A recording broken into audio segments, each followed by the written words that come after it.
10 টাকার Oreo biscuit দিয়ে মাত্র 10 মিনিটে তৈরি হয়ে যাবে এই রকম লোভনীয় চকলেট কেক। আর এটা বানাতে মাত্র দুটো উপকরণ লাগবে, স্টিলের বাটি, কেক মোল্ড বা যে কোনো পাত্রে কিন্তু এই কেকটা রেডি হয়ে যাবে। আর এটা বানানো এতই সোজা যে বাচ্চারাও পর্যন্ত কিন্তু বানিয়ে ফেলতে পারবে।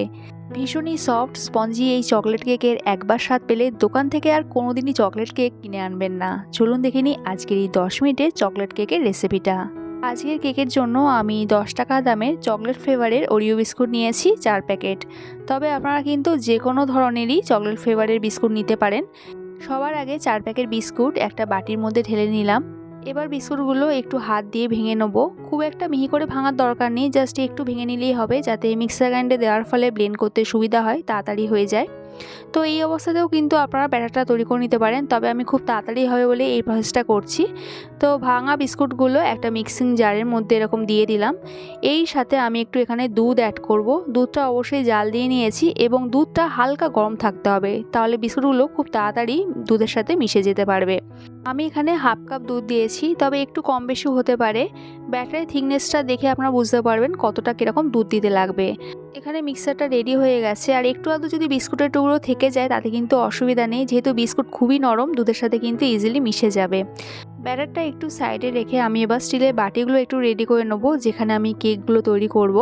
তো আমার কাছে একই রকম দেখতে 3টে বাটি ছিল, আর একটা বাটি একটু আলাদা হয়ে গেছে। তো আপনাদের কাছে যেরকম বাটি থাকবে সেরকমই নিতে পারেন, তবে চেষ্টা করবেন একটু ছোট ধরনের স্টিলের বাটি নেওয়ার। সবার প্রথমে বাটিগুলো একটু ভালো করে অয়েল ব্রাশ করে নিলাম। এবার এরকম একটু ছোটো মাপে কেটে বাটার পেপার এই বাটির মধ্যে দিয়ে দেবো। বাটার পেপার না থাকলে যে কোনো সাদা কাগজও কিন্তু দিয়ে দিতে পারেন। আর বাটার পেপার দেওয়ার পর উপর থেকে আবারও একটু অয়েল ব্রাশ করে দিলাম, যাতে পেপারটা সেট হয়ে যায় ঠিক করে। বাটিগুলো একদম রেডি। এবার ব্যাটারটা দেখে নেবো। আর দেখতেই পাচ্ছেন যে আগে থেকে যে বিস্কুটের টুকরোগুলো একটু একটু ছিল, সেগুলো কিন্তু পুরো মিশে গেছে ভালো করে। তো এর সাথে আমি এবার এখানে 10 টাকা দামের একটা ইনোর প্যাকেট দিয়ে দেবো। ইনো না থাকলে হাফ চামচ বেকিং পাউডার আর 1/3 চামচ বেকিং সোডা দিয়ে দিতে পারেন। 2 থেকে 3 চামচ মতন দুধ এখানে অ্যাড করলাম, যাতে ইনোটা তাড়াতাড়ি অ্যাক্টিভেট হয়ে যায়।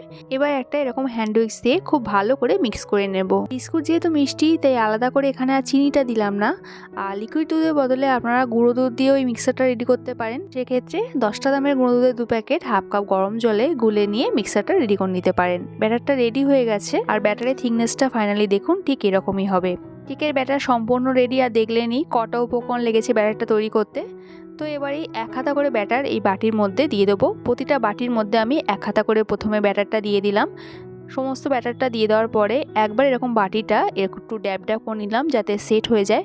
আর আমি এই চকলেট কেকটা একটু টুইস্ট আনার জন্য একটা ইনগ্রিডিয়েন্টস অ্যাড করব, সেটা হচ্ছে ক্যাডবেরি। বাচ্চারা ক্যাডবেরি খেতে ভীষণই পছন্দ করে।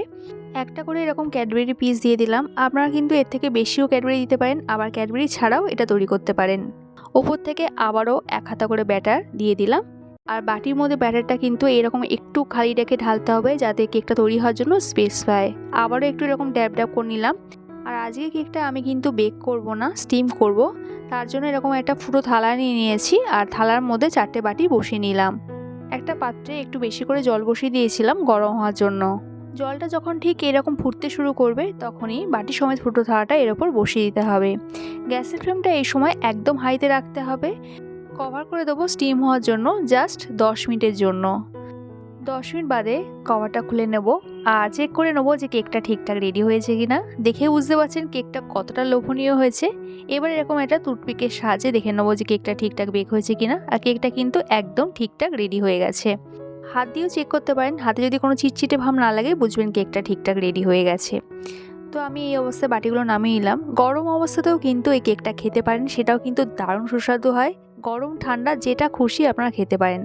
আর কেকটা দেখুন কতটা স্পঞ্জি হয়েছে। গরম অবস্থা যদি খান এরকম ডাইরেক্ট বাটি সমেতে কিন্তু সার্ভ করতে পারেন। দেখুন কেকটা কতটা সুন্দর তৈরি হয়েছে, কতটা সুন্দর সেট হয়েছে। আর বাটির ভেতরটাও আপনাদের একটু দেখিয়ে দিচ্ছি। দেখুন ভেতরটা কিন্তু কোনো অংশে কাঁচা নেই। আজ ভেতর বাহির সব দিক কিন্তু পারফেক্ট কুক হয়েছে। কেকটা যদি একটু ঠান্ডা করতে রেখে দেন, তাহলে কিন্তু বাটি থেকে এমনি এইভাবে বেরিয়ে আসবে। আর আমি এরকম 4 প্যাকেট বিস্কুট দিয়ে আরেকটা কেকের ব্যাটার তৈরি করেছিলাম, যেটা মোল্ডে তৈরি করেছিলাম। কেকের ওপরটা একটা ওরিও বিস্কুট আর ক্যাডবেরি দিয়ে ডেকোরেট করে দিয়েছিলাম। আর এখানে বলে রাখি, মোল্ডে কিন্তু 10 মিনিট সময় লাগবে না, পুরো 20 থেকে 25 মিনিট সময় লাগবে যদি আপনারা স্টিম করেন। আর যদি বেক করেন তাহলে 35 থেকে 40 মিনিট মতন সময় লাগবে। সেক্ষেত্রে গ্যাসের ফ্লেমটা একদম লো টু মিডিয়ামে রাখবেন। তাহলে দেখতেই পেলেন ওরিও বিস্কুট আর মাত্র দুটো উপকরণ দিয়ে ইনস্ট্যান্ট বাড়িতেই কীরকম চকলেট কেক রেডি হয়ে গেল। আর এটার স্বাদ দোকানের স্বাদের থেকে কিন্তু অনেক অনেক গুণ বেশি। আর এই কেকটা এতটা সুন্দর দেখতে হয়েছে আমি আর কাটিনি, আসলে মেয়ে বাড়িতে ছিল না, যখন মেয়ে বাড়িতে এসেছিল তখনই কিন্তু কেটেছি ওর সামনে, তাই আপনাদের আর কেটে দেখাতে পারলাম না। তো যাই হোক, আজকের আমার এই 10 মিনিটের চকলেট কেকের রেসিপিটা যদি ভালো লাগে একটা লাইক কমেন্ট করার অনুরোধ রইল। দেখা হচ্ছে আবার এক নতুন রেসিপির সাথে। সবাই সুস্থ থাকবেন, ভালো থাকবেন।